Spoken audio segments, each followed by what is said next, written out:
Hey, good morning, Liberty North AP Psych.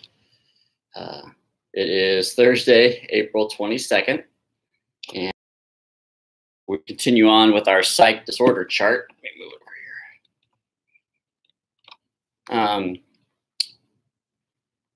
So if you want to get that out, we'll wait a few minutes or just a couple of minutes for people to get on. But we're going to continue on with a couple of disorders that used to be under anxiety disorder category and now have been kind of moved into their own category with the DSM-5. But we're going to go over disorder 4 and 5. And again, I'm going in order of the book, of the old book that you have, your paper copy. If you're using the online text, then I'm actually going in order as well, or I'm going by group and category. So it should work for both. Okay, but if you want to go ahead and get out your disorder chart. Okay. And again, we went over our first 3 yesterday. So if you missed the live stream yesterday, you can go back and watch those. And those are up here. And those will be there when I send a picture of it today on Twitter, because I'll just keep sending a picture of the chart. But I'll probably focus more on the 2 or the disorders that we've done. So yesterday we covered 3. Today we'll cover 2. And most of the time we'll cover 2. And then the idea was that, again, I'm posting videos. I put 3 videos on there yesterday. So on Canvas, so uploaded, and I approved those. So those are some really good videos. So you've got coulrophobia, which is a phobia of clowns, and a woman going through treatment there. So you can kind of get a really good look at panic attacks and the difference between a phobia and an intense fear. And then I also put in, if you've seen the movie After Earth with Will Smith and his son, it's an older, it's not too, I mean, I can't remember, 2015, 14 maybe, but he makes a very famous speech in that movie that has kind of caused the psychological community to kind of stop and pause and think a little bit. And he delivers his very famous "Fear is not real" speech. That fear is a choice. It is based on thoughts that are based on the future, things that may not even happen. So it's a very, very famous speech. So I put the clip of the movie there that he actually delivers that speech. And then actually Will Smith, I think him and Denzel Washington are kind of the most recruited speakers, like for graduations and ceremonies and motivation. So, but everybody likes, Will Smith to come and deliver the "fear is not real" speech. But anyway, it kind of brought up a really interesting point. Is fear actually all in our mind? Is it based on just our thoughts? And it's not really based on anything else. And you can kind of get really, I don't know, it's just very fascinating, very philosophical, but kind of fascinating in some ways. Okay. All right. So today, let's go on number 4. And then I will actually have a clip for number 4 on Canvas as well, which is OCD, or obsessive compulsive disorder. Okay. This is one that's also, because of cultural language, we call people OCD-ish or, obsessive. We kind of throw around these terms a little too loosely, obviously, in society. So we'll kind of also demystify that and talk about that. The category is obsessive, compulsive, and related disorders. Okay. And this is learning target number 8, where you can find it. So again, as we go through the chart, your learning targets 6 through 9 will be answered on the chart, so you don't need to repeat them and put them in the learning targets. Just label them here. So I've got them all labeled, so you know.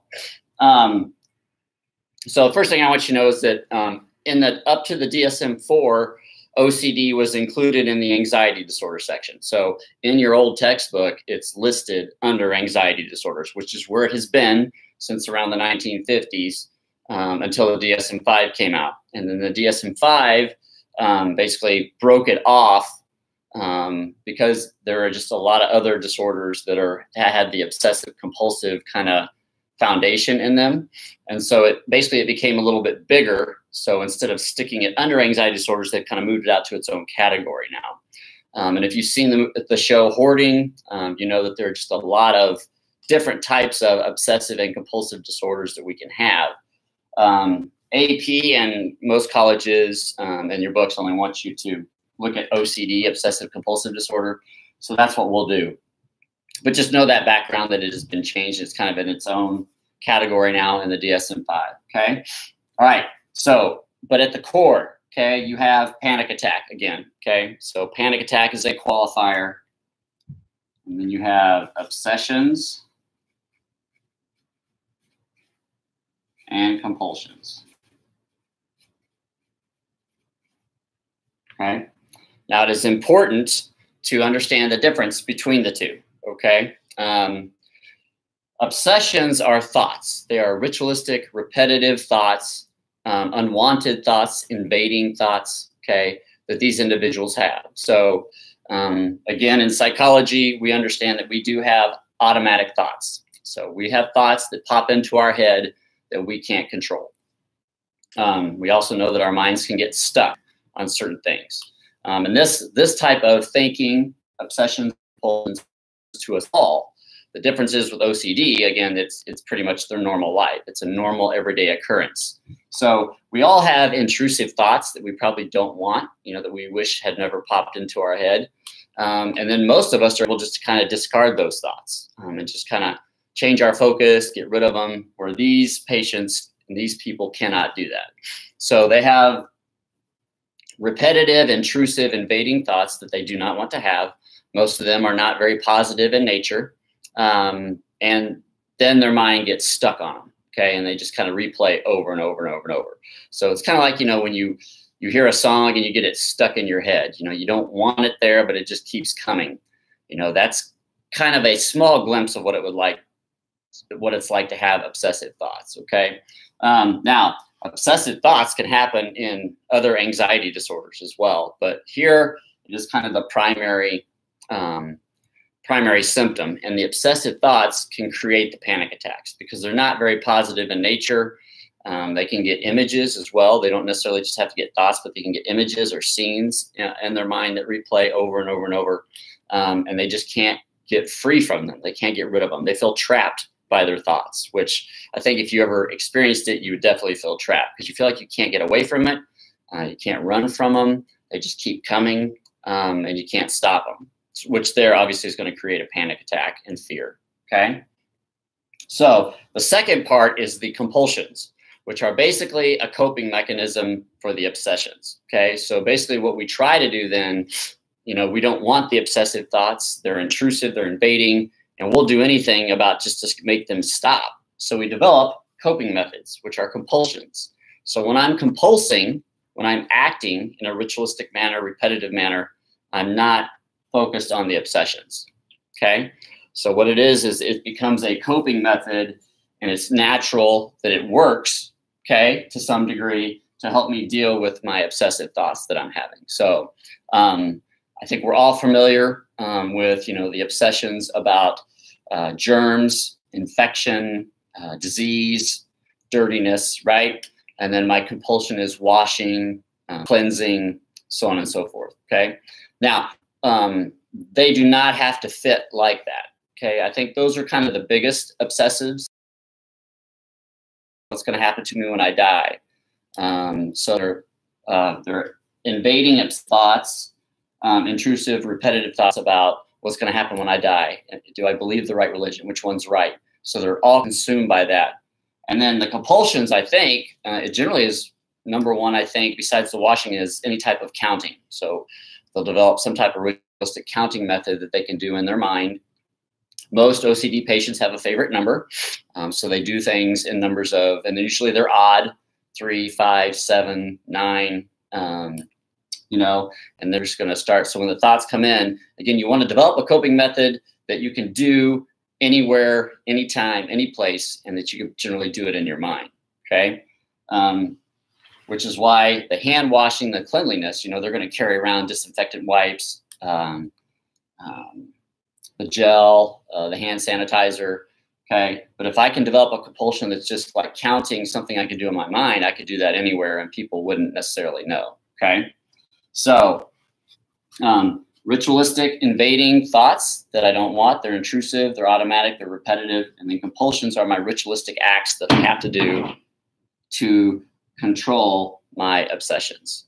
Okay, back when I taught at Park Hill South, I did have, in the past I've had, even last year I had a diagnosed OCD patient in class, but probably one of the most severe examples I ever saw was back at Park Hill South. And I had a student who, her obsessions were religious in nature, so she fit that. Persecutory, she'd get images of the future, of apocalypse, of hell, and stuff like that. And her compulsions were counting. So she would count. So she basically transferred every letter and every number. She transferred into like your alarm clock with the dashes. And so she counted the dashes. Her favorite number was 16, very odd.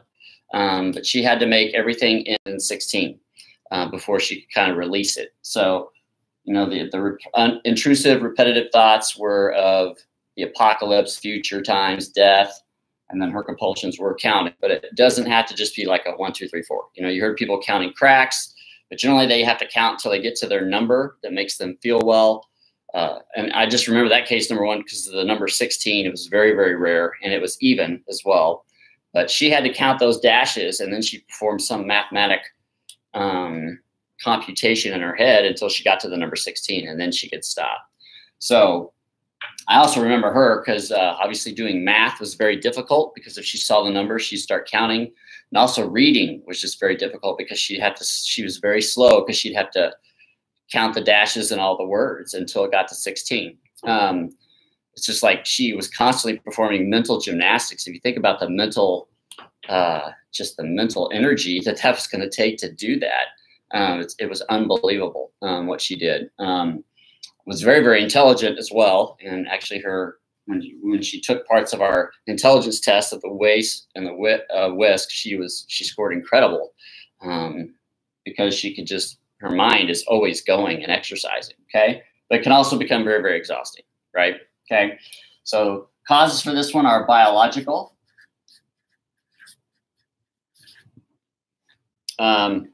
And we have located, that's one of the other things I don't know whether to put the OCD about Howie Mandel on there, because most of you might know Howie Mandel through America's Got Talent.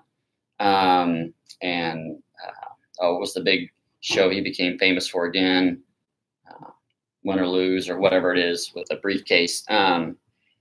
Or the new ones in which they actually talk about how they're using deep brain stimulation to treat OCD, which basically means they have found the brain structure, it's in our frontal lobe down, kind of in the core of the brain there, in that frontal lobe area. And what they do is if they stimulate that, it takes away the obsessions, okay? Now, if you take away the obsessions, the compulsions just aren't needed, so they tend to go away, okay? But we also know that serotonin is a big neurotransmitter involved in this. So if you're being treated medically, which Howie Mandel is for OCD, generally you're going to try to increase serotonin. So they're going to generally give you an SSRI, which are very famous anti-anxiety, antidepressive medications, okay? This one is neurotic. Okay, at the core. Now, I will go back here to the panic attacks, because obviously neurosis. But there's a couple ways that panic attacks come into it. Number one is if I just really feel trapped by the thoughts. Some days the thoughts are more overpowering, they're stronger.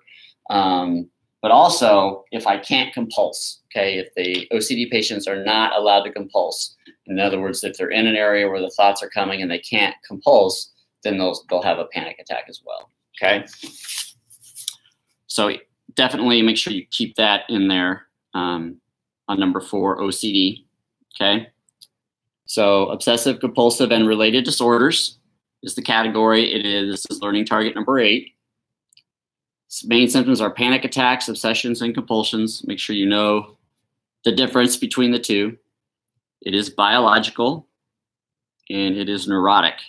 Okay, it's a neurotic disorder. So it's based on an abnormal level of fear. Okay. All right, the next one is PTSD or post stress disorder. Okay, this also used to be an anxiety disorder, but you can definitely see how it kind of was different. It was kind of in its, it was like we had anxiety disorders, and then within that we had post-traumatic stress disorder. So a new, which I think most of us knew was going to happen, they were going to pull that out of there. But now they have a new category called trauma and stress-related disorders. Okay, and this is AP Learning Target number 7. Okay, so trauma and stress-related disorders. And again, I'll do a close-up of it and then send a picture on Twitter. So if you have a background in psychology and you study it and you know that there are many other disorders that deal with trauma or deal with trauma, stress, traumatic experiences, so on and so forth. Okay, PTSD is a huge one, very debilitating. And it's also one that's very popular. You're going to want to watch. It's awesome. It's about, it was done in Kansas City, Channel 4, I think. And what they did is they basically went through to a PTSD patient who actually was on America's Home Makeover. So if you remember that show, they actually built him a house in Ottawa, Kansas. He's a vet and has one of the most extreme cases of PTSD that I have ever seen, and a lot of clinicians have said they've ever seen. And what they do is they're showing you how service dogs. So he got a service dog. And then, of course, right across from Liberty North, we have a Warrior's Friend, I believe, which trains service dogs. And one of the reasons is for post-traumatic stress disorder for veterans. So you actually get to see the dog and how it's trained, and then also what it does for him to help him live his life. It's an awesome video. It's really cool and touching and amazing that dogs can be trained to sense. Dogs can be trained to sense when you're getting ready to have a panic attack. They can somehow sense that activation in our body. They can also sense when we break reality, when we go psychotic, which is what one of the things his service dog knows is when he actually goes psychotic or he breaks from reality, the dog knows, and the dog jumps up on him and brings him back into reality. It's an amazing video. It's really pretty cool. Okay. So again, since this used to be an anxiety disorder, at the core, it's got panic attacks. Okay, that's not one of the big symptoms that you often hear about PTSD, but it's there. When they have the flashbacks, the vivid images, they can actually, those create a lot of anxiety, and they can have a panic attack. Okay, so what we're gonna do is we're gonna go flashbacks.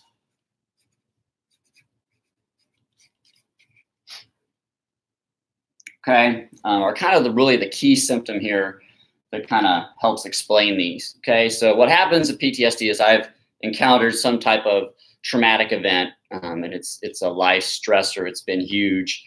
It can be the horrors of war, which there are many. Our soldiers see things, they experience things that are just horrible. And it's hard to shake those things, and our mind needs time to shake those things, and it's hard to cope and deal with some of the things and traumatic experiences that we have. So what we know is that these people start having flashbacks. And they're not dreams, they're actually reliving the event. They get images, thoughts from the actual experience. So they can, and you'll see that on the video, you'll see that if he hears a sound, if he passes under a bridge, he loses touch with reality, and he's back in the war. He's no longer here. He is back in the war, okay, which is where the psychosis comes from. So, but these flashbacks are so real that it's like reliving the event. So it's not just a dream. Now, they can have them when they're awake or when they're sleeping, okay, but they continually get these reminders, these flashes of the accident. And it just never kind of lets them go. And those create panic, anxiety. They also can create stress, right? And dealing with it, they can lead to depression and so on and so forth. So if you've seen Lone Survivor, there's a lot of movies out there that kind of portray this. And again, the other thing I want you to remember is that it's important to know that while war shock and from wartime is actually very important, and it definitely would lead to PTSD. It doesn't have to be that, a traumatic experience could be unique for anybody. One of my students who comes back, who was going to come back and share again this semester, she is diagnosed with PTSD former student. She's now a nursing major. But hers was medical, which actually I think is the #1 diagnosis. Some type of medical trauma leads to PTSD. So she went for a prolonged period where she was having huge physical symptoms and nobody could figure out what was wrong with her. And, you know, some of those symptoms were pretty severe. So she thought she was dying at times, or would die, you know, and then once they kind of got her finally diagnosed, you know, she still was relieved, but she still was having flashbacks of just, you know, lying on the couch, not being able to move, just of intense times of physical symptoms. And that led to panic and anxiety. Okay. And that's kind of what it is. So she was diagnosed with PTSD. I also remember when we were doing clinical training, you know, we had a patient who was actually in a serious car accident. He was driving down the highway and a young teenage girl pulled out in front of him. It was not his fault. And he nailed her and he thought he killed her. Luckily, they both were fine. But he suffered for PTSD for at least a couple of years after that accident. He would just keep reliving it. Deal or no deal. Thank you, Peyton. That was Howie Mandel's show. Deal or no deal. You know, he just would keep reliving the accident. And if he heard screeching tires, if he heard, you know, the revving of an engine, if he smelled gas or oil or something burning, he would immediately go into those flashbacks because those were all sensations that he was having when it actually happened. So, so kind of that's kind of the etiology of this one. Okay. Now we're going to say this one is environmental.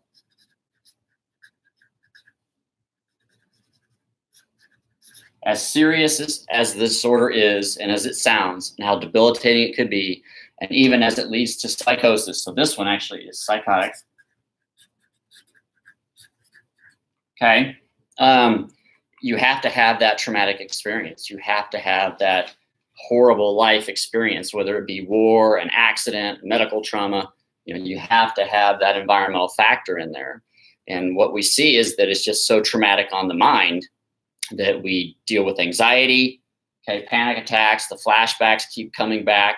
And then we actually break from reality. So the break from reality is that during the flashbacks, I am no longer here in reality. I am back reliving the event.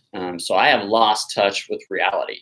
So I remember in the 1970s, and I remember this vividly because it was one of the first instances in my life where I really became fascinated by psychology and what would happen. But I remember that a Vietnam vet in Kansas City, the police were called to his house for gunshots, multiple gunshots. And they get there and the guy is in his bedroom, locked in, and he's just shooting up his house. So police do not go in. They realize that they can't get in safely.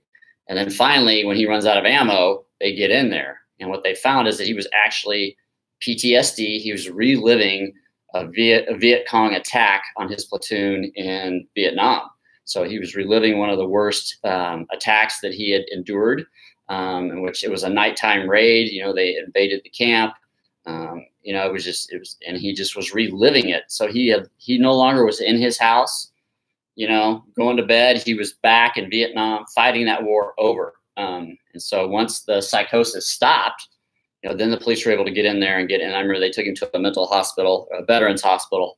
I just remember being very, very fascinated by that. I was like, gosh, what could go on in somebody's mind that would make that happen? And, you know, but that's what it is. So, and that's where the psychosis here is a little bit different than what probably most people think. Again, psychotic is one term that we throw around in culture. That's a loaded term that we don't use it inappropriately. But it kind of shows you again how people can break from reality and actually have a real reason, a coping method to do so. Again, what they've experienced has been so horrific, you know, but it just gets stuck in there, and it's kind of the brain's way of dealing with it. And that's what has to happen. You know, these people have got to get all those events out. They've got to relive them, and it's not very pleasant, but, you know, they've got to cope and come to terms with what they've seen, what they've experienced. And that can take a while. And, you know, they're going to have massive physical symptoms until they do. Okay.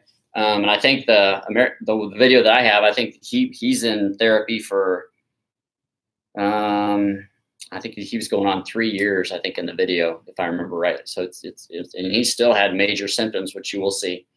And you'll actually, what I like about the video too, is you actually will see him break. You'll see him leave reality. So Yeah, it's pretty amazing. And you'll see the dog help him, which is really pretty cool. Okay. All right, so we'll stop there. So that's 1 through 5. So let me show you PTSD up close.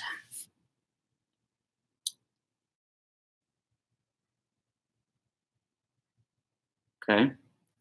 So post-traumatic stress disorder, it is a trauma and stress-related disorder. Learning target number 7. Panic attacks, flashbacks. Okay, so the reliving of a traumatic, terrible event over and over. And again, the flashbacks are kind of obsessive. They're similar. They're intrusive. They're not wanted. They're automatic. Okay, it's environmental. And then don't forget, this is the first one that's psychotic that we have covered.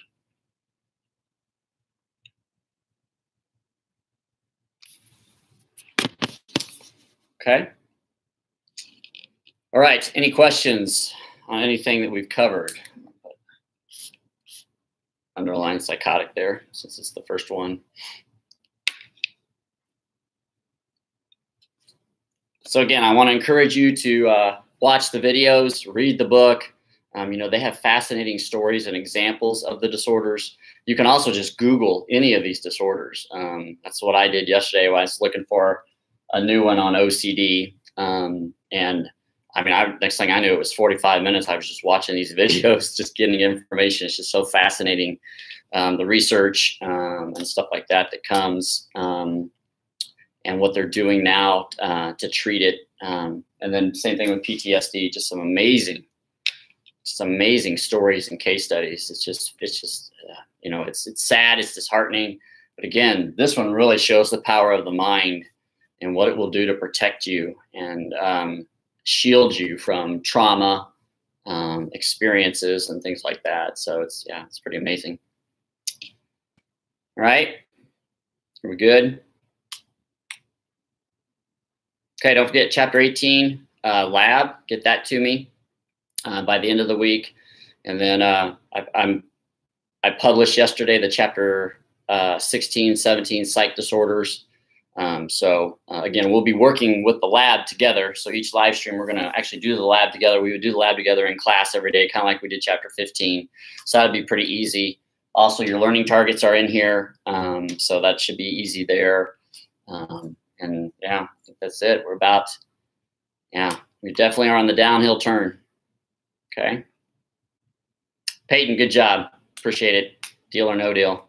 Way to come through with the trivial fact and information that I needed. And you actually did it really early and I didn't see it, but thanks for helping me when I was struggling. Okay. All right. You guys have a good day. Remember, no live streams on Friday. So tomorrow is just a work day or take the day off, whatever you feel like you need to do. And let me know. Obviously, contact me if you need anything.